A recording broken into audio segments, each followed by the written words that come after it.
বাংলাদেশ ও ভারতের সীমান্তবর্তী জেলা মেহেরপুর সীমান্তে চলাচল ও কৃষিকাজে সতর্কতা জারি করেছে ভারতীয় সীমান্তরক্ষী বাহিনী বিএসএফ।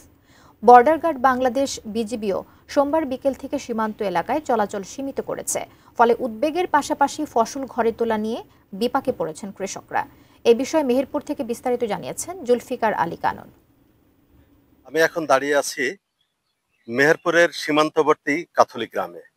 আমার পেছনে রয়েছে আন্তর্জাতিক সীমান্ত পিলার 133/S। সীমান্তবর্তী এই গ্রামগুলোতে বাংলাদেশ এবং ভারত দুদেশের কৃষকদের জমি রয়েছে, তারা একই মাঠে কাজ করে থাকেন। সাম্প্রতিক সময়ে পাকিস্তান এবং ভারতের যুদ্ধের কারণে বাংলাদেশ এবং ভারতের সীমান্তে এর প্রভাব পড়েছে। সেই প্রভাব এখন গড়িয়েছে আমাদের কৃষকদের পর্যন্ত। ইতিমধ্যে বিএসএফ তাদের সীমান্তের কৃষকদেরকে নোম্যান্সল্যান্ডের কাছাকাছি যেতে নিষেধ করেছে। এদিকে বর্ডার গার্ড বাংলাদেশ বিজিবি আমাদের দেশের কৃষকদেরকেও একইভাবে নিষেধ করেছেন। বিশেষ করে সকাল 9টার আগে এবং বিকেল 5টার পরে নোম্যান্সল্যান্ডের কাছে যেতে নিষেধ করেছেন। বাংলাদেশের কিছু কৃষক রয়েছেন আমার পাশে, আমি তাদের কাছ থেকে শুনবো বর্তমান পরিস্থিতি কি।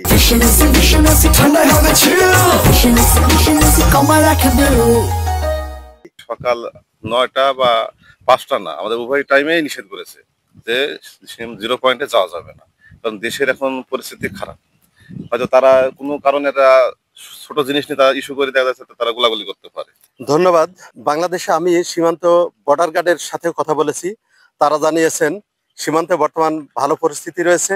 দুদেশের সীমান্ত রক্ষীদের সাথে কথাবার্তা হচ্ছে, কিন্তু বাংলাদেশের অখণ্ড এবং পরিস্থিতি নিয়ন্ত্রণে রাখতে বর্ডার গার্ড বাংলাদেশ নিরলসভাবে কাজ করে যাচ্ছেন।